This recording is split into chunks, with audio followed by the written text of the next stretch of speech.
orphan boy is betrayed and becomes the strongest magician. When the world came into being, God created humanity and witches. God bestowed powers to the witches with the purpose of helping and guiding humans who didn't possess magical abilities. The witches gladly agreed and promised to help humans in the name of friendship. However, in the present day, things have taken a drastic turn. Humans have turned against witches and want them banished. As the witches prepare to be publicly executed, one of the witches curses the humans for their betrayal, and she hopes humanity perishes before she's hanged. Meanwhile, in the Rhydea Empire in the Salsavian region, in the middle of a desert, a young boy named Adonis complains about being tired after traveling for a long time. He is an apprentice to an ice witch named Chloe, who is rigorously studying a map to determine the next route they should take. Adonis takes a jibe at her and asks why she can't use magic to determine their location. Chloe dismisses him, reminding him her magic is not free. As she goes back to reading the map, Adonis takes out his smartphone, which tells them their precise location.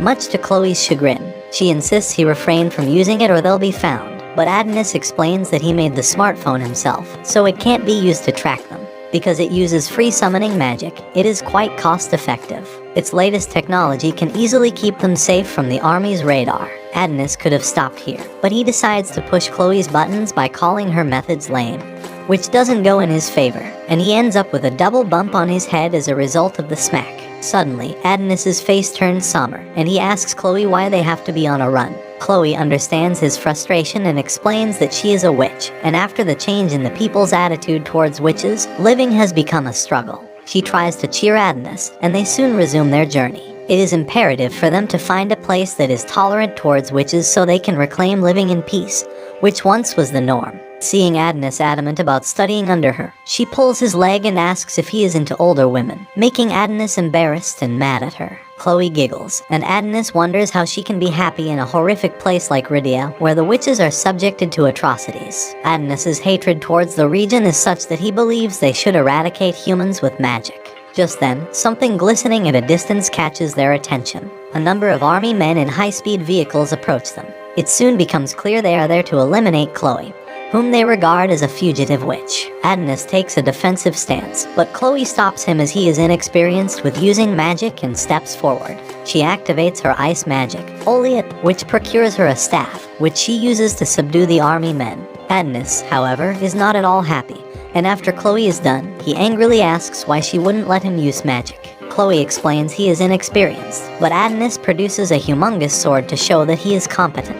Chloe lets it slide, but Adonis confronts her and asks if his being a human is the reason she stops him from using magic since she doesn't want Adonis to eliminate his kind.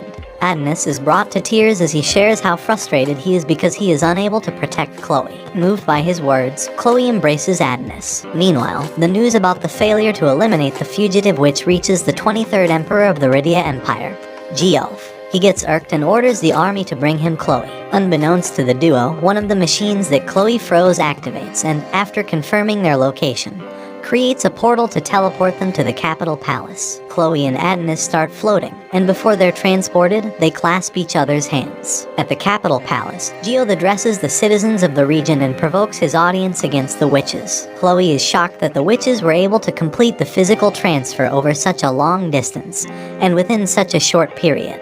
Adonis comforts Chloe and reassures her, and we get to know her name is Chloe. We see a space station hovering in space confirming the extra-dimensional transfer of QS to the capital Central Plaza. The Central Capital Plaza comes into view with the Emperor addressing his subjects modestly. He continued by telling them how witches and magicians have protected them from everything.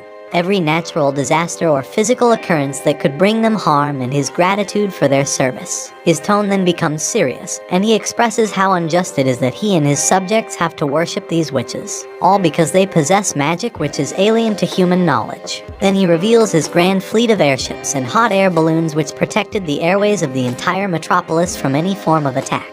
They have huge automatic trains which traverse the entirety of the metropolis, and a tool of absolute power and wisdom, the smartphone. He is genuinely pleased with the revolution they have undergone by imbuing technology into their everyday life. What he called the gear technology, and the fact that they do not need to rely on witches for their safety, protection, and development anymore. The Emperor then declares war on every witch and sorcerer to prove that they are the supreme leaders of the world and not the witches. The Emperor stepped off the podium, As his partner was commending him for his well-spoken speech, a green flash appeared from the skies and struck the ground just below the podium where the emperor was giving his speech. It was a wide circular area, and we saw Adonis and Chloe hunched over right where the green flashed just a few moments before. The emperor calls Chloe by name, apparently expecting her to make an arrival. While the emperor looks thrilled, Chloe and Adonis don't look too pleased to be in his presence. Adonis beckons on Chloe to run while he buys her some time. He brings out a quill, but he is quickly overwhelmed by the emperor's officers. He struggles to get out of their grip, but to no avail. At this point, we find out Adonis is her apprentice, and he is actually human while Chloe is a witch. Chloe rises to her feet and addresses the emperor as the king of humans, threatening him to let go of her apprentice if she values the lives of his human audience. At this point, we see some mana essence gathering up around here, and a huge blue energy ball appears at the top of her staff just behind her. Chloe confesses that she has let the humans' lives so far just out of pity, but now she was about to destroy all that they love and care about. As she charged up her attack and launched it, suddenly the blue energy ball broke up and decomposed. Shocked and wide-eyed, Chloe looks on in disbelief. The emperor addresses her, telling her how foolish she was to underestimate the power of technology they have acquired. And a magic photon nullifier comes into view. The audience are really pleased with the nullification of Chloe's magic, laughing and jeering at her. Adonis also tries out his magic as he is held down, but it was also nullified, so nothing happens. The emperor walks up to Chloe, grabs her garment and rips it to pieces. He then lands a resounding slap which sends her tumbling to the ground, telling her a witch who can't use magic is a mere woman. Then the audience took this opportunity to take some pictures of the infamous witch while making rude remarks at her. Adonis manages to break free from the grip of the emperor's guards, but he is brought down by the guards again before he can reach her. The emperor orders his guards to kill Adonis, and at this point Chloe bows her head to him. She pleads for her apprentice to be left out of her humiliation, claiming he is innocent since he is human. She claims she took him as a slave against his own will. She kept begging for his life to be spared while profusely shedding tears. Adonis tried his magic again, vowing to kill all humans present, but the emperor, not paying him any mind, raised a gun to Chloe's head. She pushed her head to the muzzle, accepting her fate. Adonis was now shedding tears as well, wondering why fate dealt them such a bad hand. Chloe addresses him and tells him thank you for everything. There's a flashback to when she picked him up as a small, starving child on the streets. Chloe approached him, she offered to help him get up and he accepted. Suddenly, he snaps out of his recollection at the sound of the lady being shot in her head by a man wearing a white suit. The emperor turns back to leave and his soldiers go all out shooting Chloe with their guns. Adonis is in too much shock to speak. Gathered is a crowd watching and filming this. In a rage, he yells at them to stop. He begins to remember all the times they were together and how truly happy he was. He watches her fall onto the ground as cries his eyes out. The crowd cheers out to the man in white as he stands in front of them feeling glorious. His guard walks toward Chloe and chops off her head using an axe. The emperor picks up her head and raises it to the crowd as they cheer, while Adonis cries profusely. 10 years later, in a prison camp in the Rydia Empire, children are chained up. Two girls fight over food and a girl named Daroka tries talking them out by offering them her loaf of bread. But one of the girls just snatches it from her, asking her to stay away from their dispute. Just then a girl named Anna walks up to her to find out if she is okay and why she gave her food.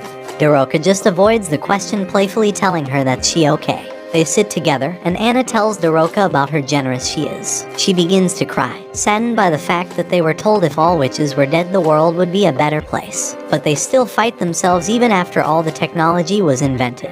Daroka cheers her up with some puppet show, telling her they'll be fine no matter what, and they both giggle sadly. Just then, some guards come in yelling a prisoner's number and asking him to get up, but no one responds. In fear, the girls whispered this was the 4th time someone had been called and taken and wasn't returned back to the holding unit. They both stared at the guard in fright, wondering who had been called upon.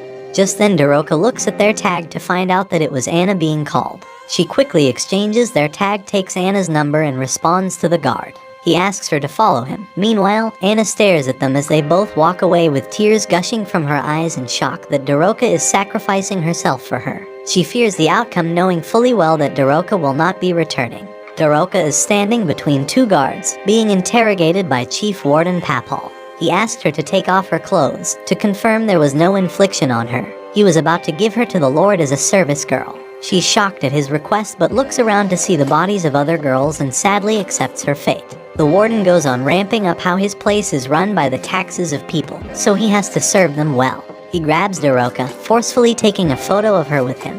While he's on his phone about sending the photo to HR, she bites his finger and grabs the phone from him. Papal screams out loud, telling the guard to go after Daroka as she runs away from the room. While running, Daroka tries to unlock every cell, releasing everyone, but realizes that it requires voice recognition to carry out that task. She tries multiple times in frustration but is still unable to unlock the cells. She then begins to imitate the chief warden and to her surprise successfully unlocks the cells. She screams at the girls to run as the gates open. There's a commotion as the cells open and the prisoners begin running. The guards are unable to control the situation, so they call for backup. Daroka runs towards giant golden doors and taps the phone to unlock it. The door opens, revealing a room with a steel containment. As she stares at the containment, some guards catch her, hitting her to the ground. They are trying to control the situation by preventing the doors of the containment from opening. But it is too late as the door opens. We then see a man covered in bandages, releasing himself from several chains. He's Adnus, who's been confined for the past 10 years and now wants revenge.